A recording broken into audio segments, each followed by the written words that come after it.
বড় লোক হয়, অথচ ওই নেতাকে নেতা বলা যায় না। নেতা কারে বলে রে মুসলমান? আজকে যেই নেতার পিছনে ঘোরাফেরা করছো ওই চোর চুট্টার দলে এদেরকে নেতা বলে না। নেতা কাদেরকে বলা হয়? আসেন, একজন নেতার নাম হলো হযরতে আপনার উমর বিন আব্দুল আজিজ। এই উমর বিন আব্দুল আজিজ যখন নেতার গদ্দিতে বসলো, খলিফার গদ্দিতে বসলো, খলিফার গদ্দিতে বসার পর যা একটা নয় দুইটা নয়, তার শ্বশুর হলো আপনার প্রধানমন্ত্রী, আপনার চারটা শালা, আপনার চারটা শালা হলো আপনার বড় বাদশাহ, এবং নিজেও হলো বাদশাহ। একটা নয় দুইটা নয়, 7 দিক থেকে তিনি বাদশাহ। একটা নয় দুইটা নয়, 3-4টা দেশ একসঙ্গে পরিচালনা করেন। উমর বিন আব্দুল আজিজ খলিফার গদ্দিতে বসেছেন। যেমনি ভাবে খলিফার গদ্দিতে বসা, এইবারে তিনাকে লেবার জন্য, রিসিভ করার জন্য আপনার ওই শাহী হাতি, আপনার সোনার পালং দিয়ে সাজানো ওই আপনার সোনার পালং নিয়ে হাতি নেওয়ার জন্য এসেছে। হযরত উমর বিন আব্দুল আজিজ এইবারে গেটের মধ্যে দাঁড়ানো। হযরত উমর বিন আব্দুল আজিজ বলল, কি ব্যাপার, এই আপনার হাতি কিসের জন্য? বলল, হুজুর, বর্তমানে আপনি আমাদের নেতা, আপনি খলিফা, যেহেতু আপনি খলিফার গদ্দিতে বসেছেন, হুজুর এই যে আপনার হাতি সাজানো দেখেন, এটা আপনার জন্য।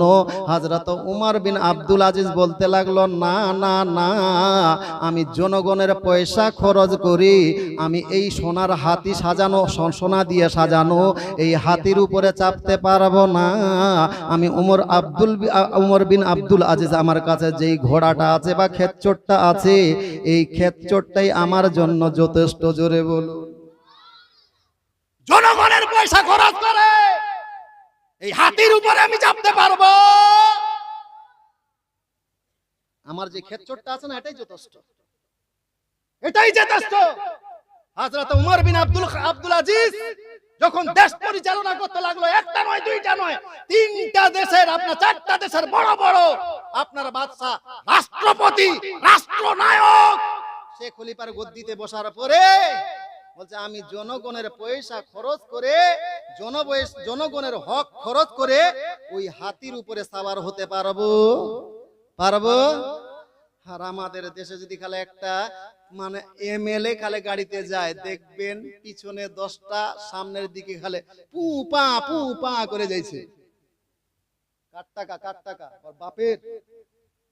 জনগণের পয়সা খরচ করে।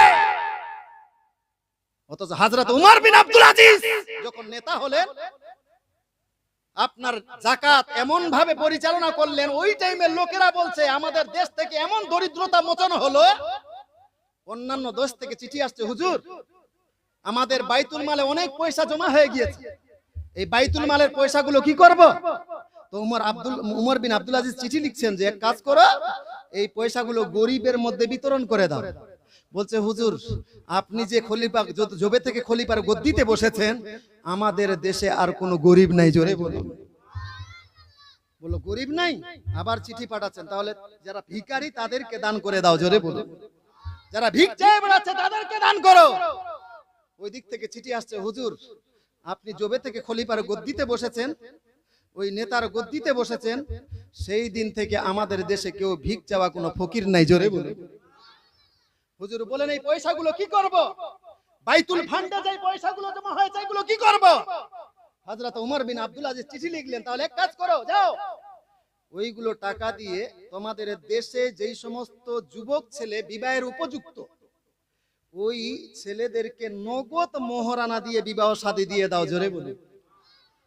আবার চিঠি আসছে সেই দেশ থেকে, বলছে, হুজুর এই কাজটা আপনার চিঠি পাওয়ার আগেই আমরা করে দিয়েছি, এখনো বাইতুল মালে বহু পয়সা জমা হয়ে আছে। জোরে বলুন।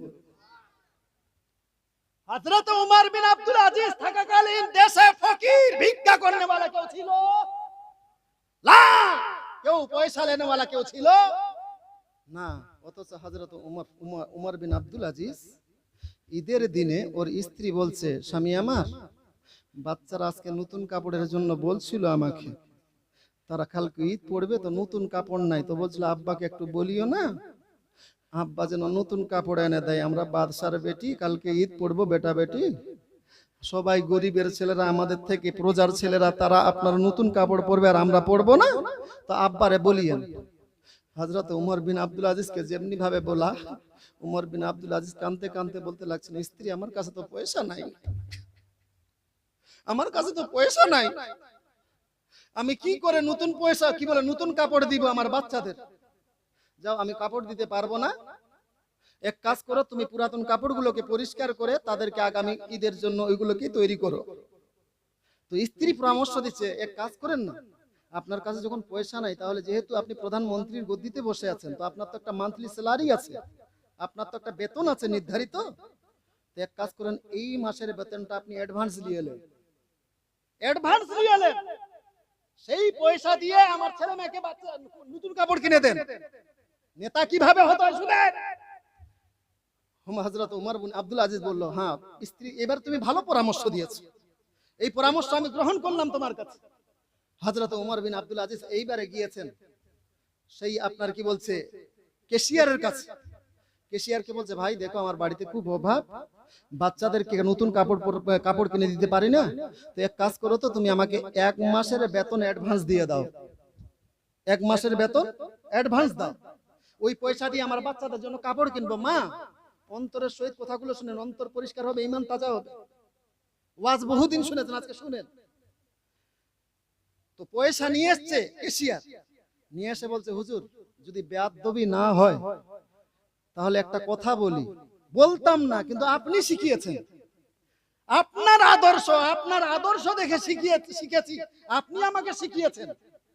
হুজুর আপনি যে 1 মাসের বেতন অ্যাডভান্স নিচ্ছেন, আমি ক্যাশিয়ার আমার এই সাদা কাগজে লিখে দিতে হবে যে আমি উমর বিন আব্দুল আজিজ 1 মাস বেঁচে থাকব। জোরে বলা যাবে না আল্লাহু আকবার?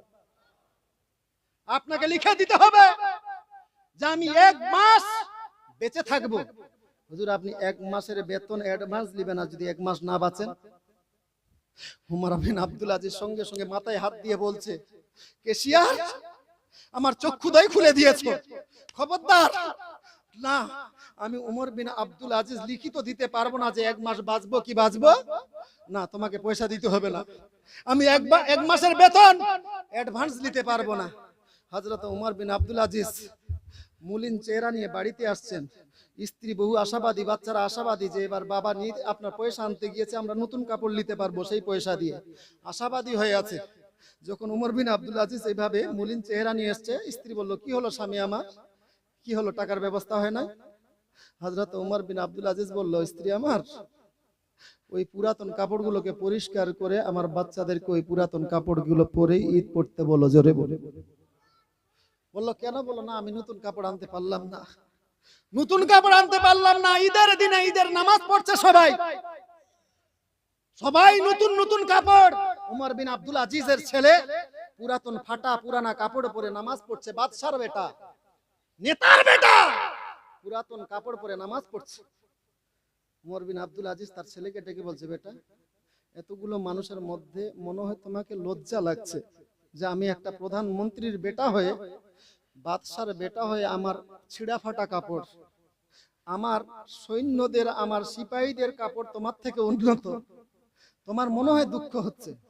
হযরত উমর বিন আব্দুল আজিজের ছেলে আব্দুল মালিক বলছে, বেটা আব্বা, আমাদের দুঃখ হয় না, আমাদের দুঃখ হয় না, বরঞ্চ আপনার মতো বাপ পেয়ে আমাদের গর্ব হচ্ছে। জোরে বলুন, আপনার মতো বাপ পেয়ে আমাদের গর্ব হচ্ছে যে আমার বাবা ইচ্ছা করলে আমাদেরকে পৃথিবীর সবচাইতে দামি দামি পোশাক পরাতে পারবে, আমার বাপ ইচ্ছা করলে, যেহেতু আমার বাপের হাতেই খাজানার চাবি, আমার বাপ যদি ইচ্ছা করে আমাদেরকে পৃথিবীর সবচাইতে দামি দামি পোশাক দিতে পারবে, কিন্তু তার সত্ত্বেও আমার বাবা জনগণের আমানতের মধ্যে খেয়ানত করে না। জোরে বলে, এর নাম হলো নেতা। আপনি কোন নেতার জন্য জীবন দিচ্ছেন? আজকে নেতা যখন হবে বড় লোক, তখন জনসাধারণ হবে গরিব। যখন জনসাধারণ হবে আপনারা বড় লোক, তখন নেতাই হবে গরিব। জোরে বলুন। তার মিসাল হলো হযরত উমর বিন আব্দুল আজিজ। বাড়িতে আসলেন, বাড়িতে এসে এইবারে মেয়েগুলো এসছে বাবার সঙ্গে সাক্ষাৎ করতে, তো বাবার সঙ্গে সাক্ষাৎ করতে এসে তো মুখের মধ্যে এবারে কাপড় দিয়েছে। উমর বিন আব্দুল আজিজ জিজ্ঞাসা করছে স্ত্রীকে, বলো তো কেন মেয়েগুলো কাপড় দিয়ে আছে মুখের মধ্যে, কি কারণে?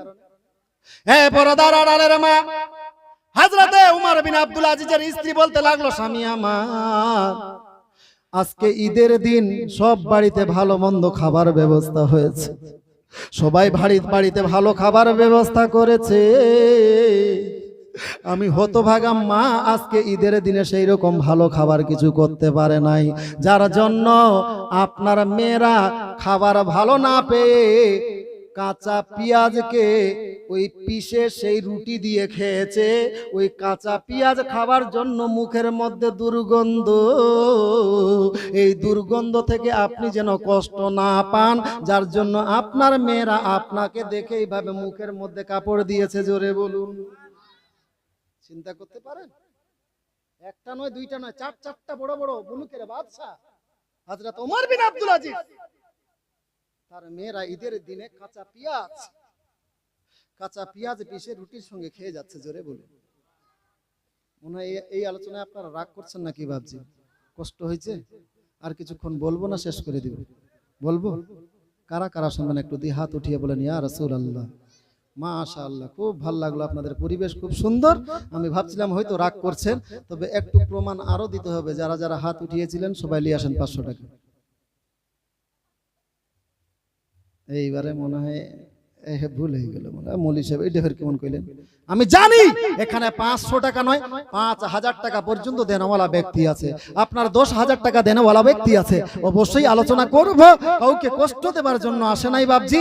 কারণ এরই জন্য এই কথাগুলো আমরা বলছি, কারণ কাল কিয়ামতের দিবসে বহু বক্তার জিহ্বা জাহান্নামের কাঁচি দিয়ে কাটা হবে। কি দিয়ে কাটা হবে?